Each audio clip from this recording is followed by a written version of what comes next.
नमस्कार दोस्तों, आज के इस वीडियो में हम देखेंगे minimum maximum blinking time limit के बारे में। ब्लिंकिंग के लिए हमने काफ़ी सारे वीडियोस देखे हैं, काफ़ी सारे लॉजिक बनाए हैं, अलग अलग तरह से लॉजिक बना के देखे हैं। लेकिन टाइमिंग की एक लिमिट हमें डालनी है कि ब्लिंकिंग की मैक्सिमम टाइम इतना रहना चाहिए और ब्लिंकिंग की मिनिमम टाइमिंग इतनी होनी चाहिए। ठीक है ना। तो यहाँ पर कंडीशन देखिए, कोड है लॉजिक, हमें एक लॉजिक बनाना है to blink the output y0। y0 को हमें ब्लिंक करना है यूजिंग x0। x0 हमारे पास एक इनपुट है with following delay time sequence. ठीक है ना, हमारे पास कुछ फॉलोइंग डिले है, उसके अकॉर्डिंग ही हम उसको ऑन या ऑफ कराएंगे। पहली कंडीशन देखिए, जब हम x1 को प्रेस करें तो blinking time should be increase 0.2 second on off. मतलब ऑन भी हो रहा है 0.2 सेकंड और ऑफ भी हो रहा है 0.2 second, but maximum time should be 2 second on off. ठीक है ना, मैक्सिमम टाइम यहाँ पर 2 सेकंड ऑन और 2 सेकंड ऑफ का है। दूसरी कंडीशन देखिए, जब हम x2 को प्रेस करें blinking time should be decrease 0.2 second. जब हम x2 को प्रेस करें तब ब्लिंकिंग टाइम 0.2 सेकंड डिक्रीज होना चाहिए, ऑन टाइम में भी और ऑफ टाइम में भी। But minimum time should be 0.4 second on off. हमें मिनिमम टाइम मतलब कितना ज़्यादा से ज़्यादा हम ब्लिंक कर सकते हैं, 0.4 सेकंड से ज़्यादा हमें इसको ब्लिंकिंग टाइम को कम नहीं करना है। तो यहाँ पर भी एक लिमिट डालना है और मैक्सिमम में भी हमें एक लिमिट डालना है। ठीक है ना। तो सबसे पहले हम एक लॉजिक बनाएंगे जिसमें हम ब्लिंकिंग कराएंगे y0 की यूजिंग x0। उसके बाद फिर इन कंडीशंस को देखेंगे। ब्लिंकिंग कराने के लिए हम एक डिफ़ॉल्ट डिले टाइम ले लेते हैं, कुछ भी टाइम ले लेते हैं, जैसे 1 सेकंड ऑन और 1 सेकंड ऑफ के लिए हम डिले टाइम लेंगे, मतलब टोटल 2 सेकंड का टाइम। तो एक LDM1002 हम मेमोरी बीट यूज़ करेंगे जिसके थ्रू हम मूव कराएंगे मूव 20 इन D0। ये एक बेसिक एग्जांपल है जिसके बारे में मैंने पिछले वीडियोस में बताया हुआ है। ठीक है ना। इसके बाद हम एक इनपुट यूज़ करेंगे, यहाँ पर x0 को जब प्रेस करें तब y0 ऑन होता है। ठीक है ना। एक नेटवर्क ऐड करेंगे, लिखना है LDX0। जब इसको ऑन करें तब ब्लिंकिंग ऑन होती है, मतलब तब हमें टाइमर ऑन कराना है। तो क्या लिखना पड़ेगा, TMR T0 D0।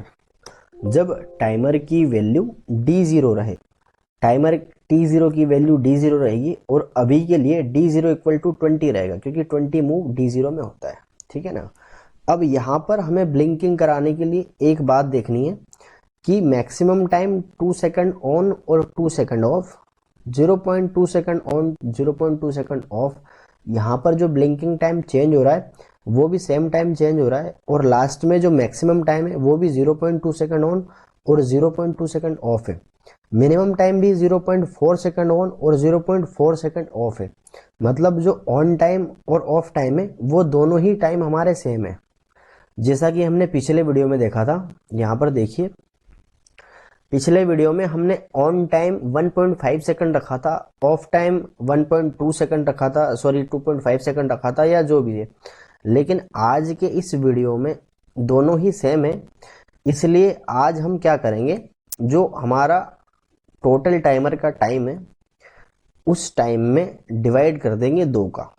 जब टोटल टाइमर हमारा 10 सेकंड का रहेगा तो हम उसमें 2 का डिवाइड कर देंगे तो वो 5 सेकंड हो जाएगा, और उस 5 सेकंड को हम या तो ऑन करा लेंगे या उस 5 सेकंड से हम ऑफ करा लेंगे। जितना टाइम बढ़ता जाएगा उसके अकॉर्डिंग वो 2 डिवाइड होके ऑटोमेटिकली उस टाइम को वो कैलकुलेट करके ब्लिंकिंग टाइम को सेम ऑन और सेम ऑफ करता रहेगा। ठीक है ना। अब हमें क्या करना है, यहाँ पर डिवाइड करना है। DIV डिवाइड इंस्ट्रक्शन के बारे में भी मैंने पहले बताया है। तो लिखना है DIV D0 2, डिवाइड करना है D0 डाटा रजिस्टर को 2 से और उसकी वैल्यू को हम D1 में स्टोर कर लेते हैं, कोई दिक्कत नहीं है। जब डाटा रजिस्टर D1 में हम डिवाइड की वैल्यू को स्टोर करेंगे, मतलब इसकी टोटल वैल्यू, टाइमर की टोटल वैल्यू की आधी वैल्यू डाटा रजिस्टर D1 में रहेगी। ठीक है ना। अब हम एक नेटवर्क ऐड करेंगे, यहाँ पर LDX0 लिखना है सबसे पहले, क्योंकि ये जो इनपुट है इस इनपुट के ऑन होने के बाद हमें एक इंस्ट्रक्शन लिखना है LD greater than equal to, sorry LD caps lock कर देता हूँ, greater than equal to T0 D1, जब टाइमर T0 सॉरी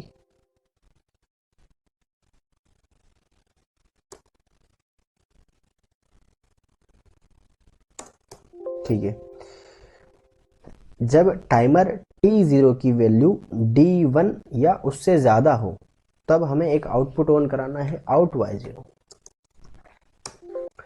अब देखिए हमें इस टाइमर को एक बार रीसेट करना पड़ेगा ताकि ये ब्लिंकिंग होती रहे, ये प्रोसेस होती रहे, ठीक है ना। तो एक नेटवर्क हम ऐड करेंगे LDT0 RST-T0, ठीक है। एक बार इसे चेक कर लेते हैं, उसके बाद हम नेक्स्ट कंडीशन पर चलेंगे।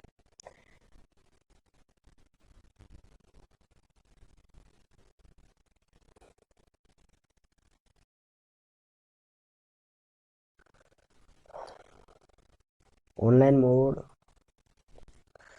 ठीक है, प्रोग्राम रन हो चुका है। यहाँ पर देखिए D0 इक्वल टू 20 हुआ है, M1000 के थ्रू यहाँ पर D0 में 20 मूव हो चुका है। लेकिन अभी D1 इक्वल टू 0 है। 0 होने का रीज़न ये है क्योंकि इसको अभी कोई पल्स नहीं मिली है। यहाँ जो ये डिवाइड इंस्ट्रक्शन है, इसको यदि कोई पल्स मिलेगी उसके बाद ही ये काम करेगा, ठीक है ना। उसके बाद ही यहाँ पर वैल्यू कोई मूव हो पाएगी, ठीक है। एक बार ऑन करते हैं फिर देखते हैं क्या होता है।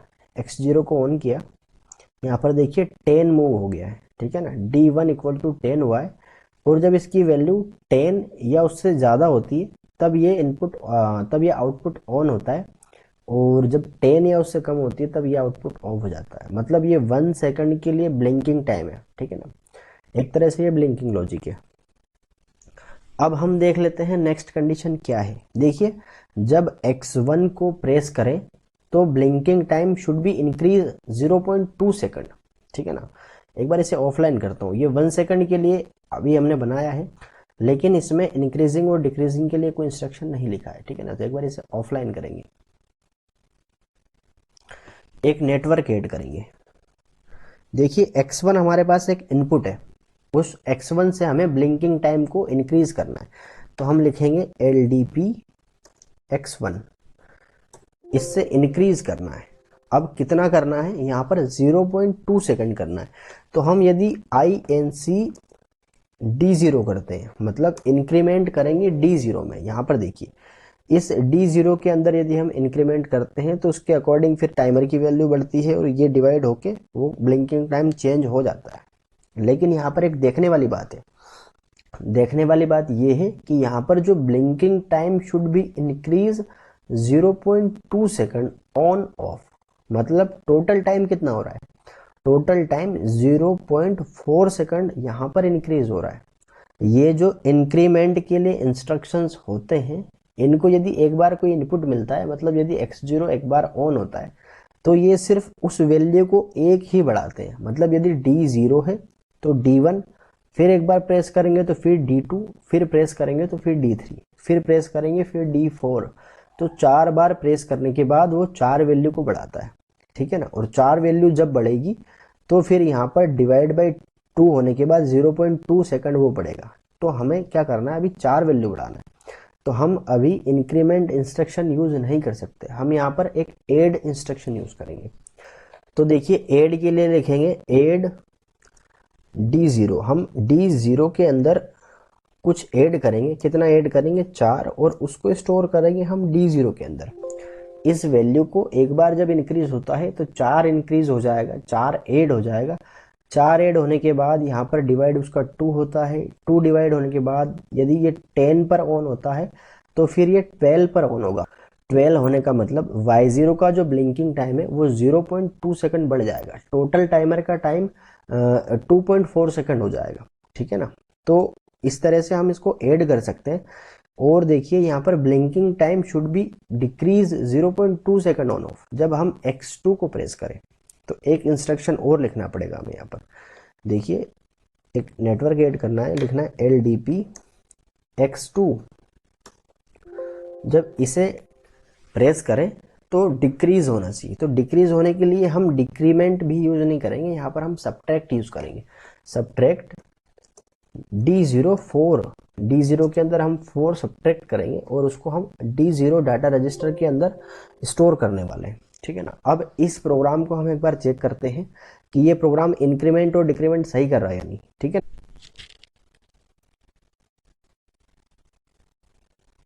अभी D0 इक्वल टू यहाँ पर T0 इक्वल टू D0 है, सॉरी ऑफलाइन है उस वजह से D0 है।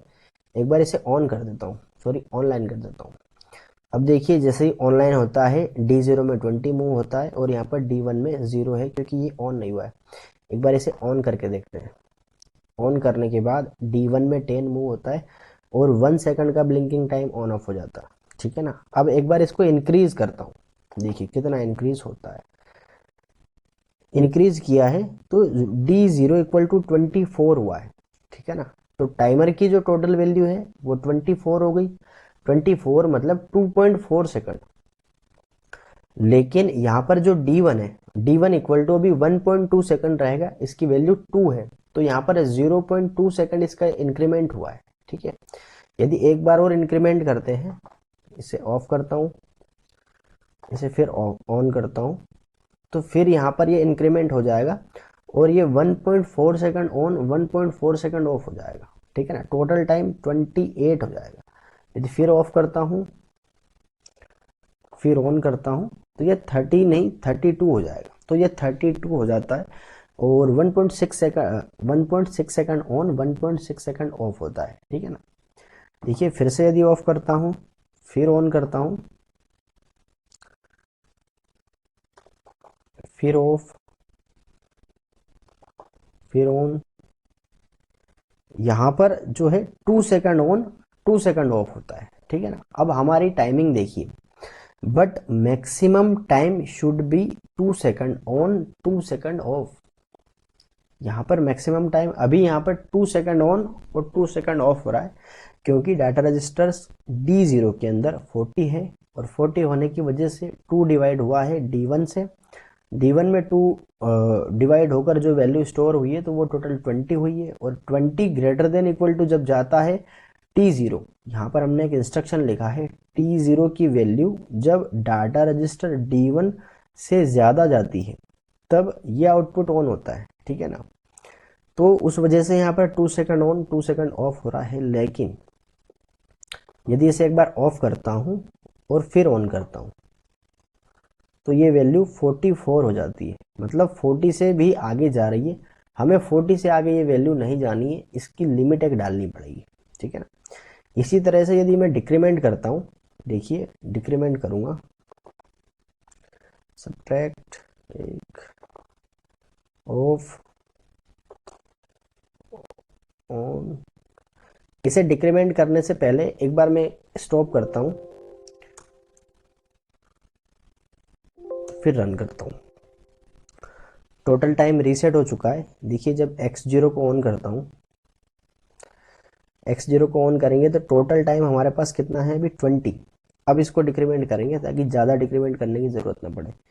एक बार डिक्रीमेंट किया 16, फिर दूसरी बार डिक्रीमेंट करता हूँ 12, फिर एक बार और डिक्रीमेंट करूँगा तो 8 हो जाएगा और फिर यदि एक बार और डिक्रीमेंट करूँगा तो 4 हो जाएगा, ठीक है ना। एक बार करता हूँ डिक्रीमेंट, ये 4 हो गया। 4 होने का मतलब total time 0.02 second on 02 second of, ठीक है ना। तो अब हमारी जो टोटल टाइमिंग है ये देखिए 0.4 सेकंड ऑन और 0.4 सेकंड ऑफ होनी चाहिए। मतलब टोटल टाइम टाइमर का 0.8 सेकंड होना चाहिए, उससे कम नहीं होना चाहिए, ठीक है ना। अब देखिए यहाँ पर टाइमर का टोटल टाइम कितना है, टाइमर का टोटल टाइम अभी 4 है। ये 4 हमें नहीं लाना है, इसकी एक लिमिट डालनी है। तो x1 और x2 इन दोनों की हम एक लिमिट डाल देंगे कि उससे ज़्यादा अगर वो वैल्यू हो जाए तो वो वैल्यू फिर से वापस रीसेट होकर वहीं चली जाए, ठीक है। उसके लिए हम क्या करेंगे, सबसे पहले इसे एक बार ऑफलाइन करेंगे। तो सबसे पहले हम x1 को प्रेस करने के बाद उसकी टाइमिंग और ज़्यादा इंक्रीज ना हो उसकी लिमिट डालेंगे, ठीक है ना। तो हमारे पास x1 ये एक पुश बटन है, इसके राइजिंग एज से हमने ऐड किया हुआ है। हम क्या करेंगे, जब x1 को प्रेस करने के बाद एडिशन के थ्रू D0 की वैल्यू 40 हो जाए, ठीक है ना। उसके बाद यदि x1 को प्रेस करें तो क्या हो, वो जो वैल्यू है वो फिर से रीसेट होके 40 हो जाए। अब इसके लिए एक इंस्ट्रक्शन लिखना है। सबसे पहले हम इस x1 के नीचे ही एक नेटवर्क ऐड कर लेते हैं। तो लिखना है control shift I, LD greater than equal to जब D0 की वैल्यू कितनी हो जाए 40, तब क्या होना चाहिए, मूव 40 इन D0। समझ आया कुछ? देखिए, जब हम x1 को प्रेस करेंगे तो फाइनली यहाँ पर एक वैल्यू 40 हो जाएगी। 4 बढ़ने के बाद 40 होने के बाद जो टाइम डिले है वो 2 सेकंड ऑन और 2 सेकंड ऑफ का हो जाएगा, ठीक है। यहाँ तक हमें कोई दिक्कत नहीं है। लेकिन फिर जैसे ही हम इसे x1 को प्रेस करें तो 4 ऐड होने के बाद 2.2 सेकंड ऑन 2.2 सेकंड ऑफ होना चाहिए डिले। लेकिन हमें इसकी एक लिमिट डालनी है कि ये हमारा मैक्सिमम टाइम है 2 सेकंड, इससे ज़्यादा इसका टाइम होना ही नहीं चाहिए किसी भी कंडीशन पर, चाहे इसे हम प्रेस करते जाएं। तो हमने यहाँ पर एक इंस्ट्रक्शन लिखा है, जब D0 डाटा रजिस्टर की वैल्यू 40 हो जाए या उससे ज़्यादा हो जाए तब मूव होना चाहिए 40 D0 के अंदर। मतलब हम इस डाटा रजिस्टर के अंदर यदि 40 वैल्यू से ज़्यादा होती है तो फिर से इसके अंदर हम 40 मूव करा देंगे और इसी डाटा रजिस्टर से ये टाइमर, ये डिवाइड और सारा ऑपरेशन ऑन है। और इसी तरह से हम x2 के लिए भी एक इंस्ट्रक्शन लिखेंगे, ठीक है ना। तो यहाँ पर एक नेटवर्क ऐड करता हूँ, इसके नीचे लिखना है LD, यहाँ पर लेस देन इक्वल टू हम यूज़ करने वाले हैं। देखिए लेस देन, क्योंकि उससे कम वैल्यू नहीं होनी चाहिए। मतलब कितनी, 0.4 से कम वैल्यू नहीं होनी चाहिए। 0.4 सेकंड ऑन और 0.4 सेकंड ऑफ, मतलब total time 8। LD greater than equal to D0 जब डाटा रजिस्टर की वैल्यू 8 हो, ठीक है ना। एक हमारे पास ये कंडीशन है, 8 हो जाए या उससे कम हो तब क्या होना चाहिए, मूव 8 इन D0। हम डाटा रजिस्टर के अंदर फिर से मूव करा देंगे ताकि फिर से वो सर्कुलेशन होता रहे। अब इस प्रोग्राम को एक बार हम चेक करके देखते हैं कि ये लिमिट डली है या नहीं, ठीक है ना। ठीक है, प्रोग्राम रन हो चुका है। अब x0 को एक बार प्रेस करके देखते हैं और फाइनल टाइम कितना आता है वो देखते हैं। पहले हमारे पास एक डिफ़ॉल्ट टाइम 10 सेकंड तो मूव होना है, तो x0 को प्रेस किया और 10 सेकंड जो है, सॉरी डिफ़ॉल्ट टाइम हमारे पास 2 सेकंड है, ठीक है ना। 20 मूव कराएंगे तो 1 सेकंड है ऑन और 1 सेकंड ऑफ का, ये हमारे पास डिफ़ॉल्ट टाइम है, ठीक है। अब एक बार x0 को प्रेस करता हूँ, ठीक है ना। एक बार प्रेस किया, फिर ऑफ किया, 24 हुआ, ठीक है। फिर प्रेस किया, 28 हुआ, ठीक है। फिर ऑफ करता हूँ, फिर से यदि प्रेस करता हूँ तो 32 हो जाता है। 32 होने के बाद फिर यदि इसे ऑफ करता हूँ तो फिर एक बार और प्रेस करूँगा, 36 हो जाएगा, ठीक है ना। 36 होने का मतलब 1.8 second on, 1.8 second of, total time is 36, 3.6। तो यहाँ पर 3.6 में 2 का डिवाइड होने के बाद 18 हो जाता है। 1.8 सेकंड ऑन और 1.8 सेकंड ऑफ। अब यदि एक बार इसे ऑफ करता हूँ फिर एक बार ऑन करता हूँ, टोटल टाइम हमारे पास 40 हुआ और 2 सेकंड ऑन और 2 सेकंड ऑफ का डिले अभी हो चुका है। अब हमारी कंडीशन ये थी कि इससे ये ज़्यादा ये टाइम नहीं जाना चाहिए। तो एक बार इसे हम चेक कर लेते हैं। देखिए ऑफ किया, फिर एक बार ऑन करता हूँ। ऑन करने के बाद ये जो वैल्यू है ये वैल्यू नहीं जाएगी, 40 से ज़्यादा ये टाइम नहीं जा पाएगा, ठीक है। ये क्यों नहीं जा पाएगा इसका रीज़न मैं अभी बताता हूँ। फिर एक बार और चेक कर लेते हैं। ये ऑन किया, नहीं गया, फिर एक बार ऑफ करता हूँ, फिर एक बार ऑन करता हूँ, 40 से ज़्यादा ये वैल्यू नहीं जा पाएगी। अब होता क्या है असल में, ये देखो, जब डाटा रजिस्टर D0 की value greater than equal to 40, हमने यहाँ पर डाला है greater than equal to D0 40, data register D0 की वैल्यू 40 हो जाए या उससे ज़्यादा हो जाए तब क्या करता है, ये जो एक ब्लॉक है ये अपनी तरफ से एक पल्स देता है इसको, ठीक है। ये एक पल्स देता है मूव इंस्ट्रक्शन को, और मूव इंस्ट्रक्शन के अंदर लिखा हुआ है कि यदि मूव इंस्ट्रक्शन को कोई पल्स मिले तो वो डायरेक्ट 40 मूव कर दे D0 के अंदर, ठीक है ना। ये पल्स कब देगा? जब इसकी वैल्यू 40 या उससे इक्वल हो जाएगी, तब ये मूव कर देगा 40 D0 के अंदर, ठीक है ना। अब यहाँ पर होता क्या है असल में, जब हम X1 को प्रेस करते हैं तो वो वैल्यू मिली सेकंड के लिए 42 होती है। 42 होने के बाद ये इंस्ट्रक्शन एक पल्स देता है मूव इंस्ट्रक्शन को कि ये जो वैल्यू इसके अंदर डाली गई थी इस लिमिट से ज़्यादा वैल्यू हो चुकी है। फिर मूव इंस्ट्रक्शन को पल्स मिलती है, एक इसको कमांड मिलती है, तो ये क्या करता है 40 मूव कर देता है D0 के अंदर फिर से। मतलब जब जितनी बार हम इसे प्रेस करेंगे उतनी बार इसकी वैल्यू 4 बढ़ती तो है, लेकिन वो फिर से क्या होता है कि 40 मूव हो जाती है। बढ़ने के बाद तुरंत इसको पल्स मिलती है और ये मिली सेकंड में ये सारी प्रोसेस हो जाती है। हम इसे देख नहीं सकते, ठीक है ना। यदि एक बार और प्रैक्टिकली करें, ऑफ करता हूँ फिर एक बार ऑन करता हूँ, देखिए 40 से ज़्यादा ये वैल्यू नहीं जाएगी। अब एक बार इसको हम डिक्रीज करा के देख लेते हैं। डिक्रीज करने के लिए फिर से एक बार मैं इसे स्टॉप कर देता हूँ ताकि वैल्यू को ज़्यादा डिक्रीज ना करना पड़े। फिर से एक बार रन कर देता हूँ तो वो वैल्यू रीसेट हो जाती है, ठीक है ना। अभी D0 में 20 है। डिक्रीज करने के लिए सब्ट्रैक्ट हमने एक इंस्ट्रक्शन यूज़ किया है, X2 के थ्रू हम इसको सब्ट्रैक्ट करते हैं।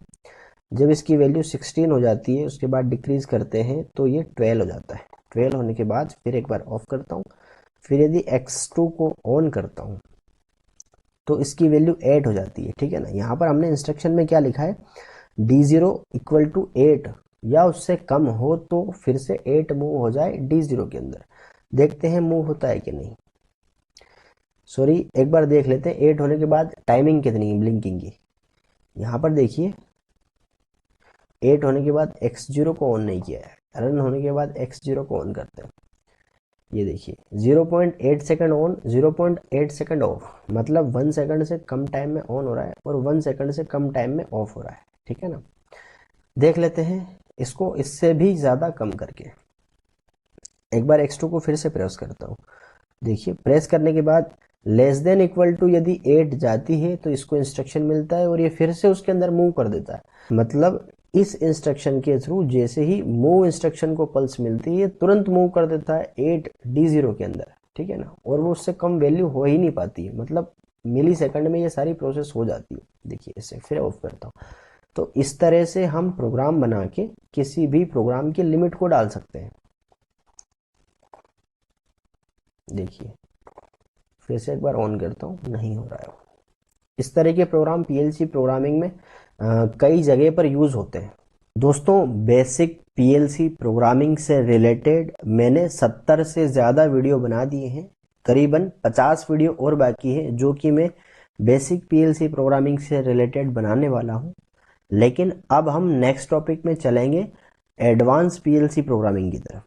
PLC प्रोग्रामिंग में कुछ एडवांस इंस्ट्रक्शन होते हैं, जैसे हमने डाटा रजिस्टर्स यूज़ करे थे, वहाँ पर कुछ स्पेशल डाटा रजिस्टर्स थे। टाइमर यूज़ करे थे, वहाँ पर भी कुछ स्पेशल टाइमर्स थे, कुछ स्पेशल काउंटर्स थे। उन सब का यूज़ और भी कुछ इंस्ट्रक्शन जो कि स्पेशल यूज़ होते हैं उनका यूज़ हम एडवांस PLC प्रोग्रामिंग में करेंगे। एडवांस PLC प्रोग्रामिंग के ख़त्म होने के बाद मैं कुछ वीडियो और भी बेसिक PLC प्रोग्रामिंग से रिलेटेड बना दूंगा।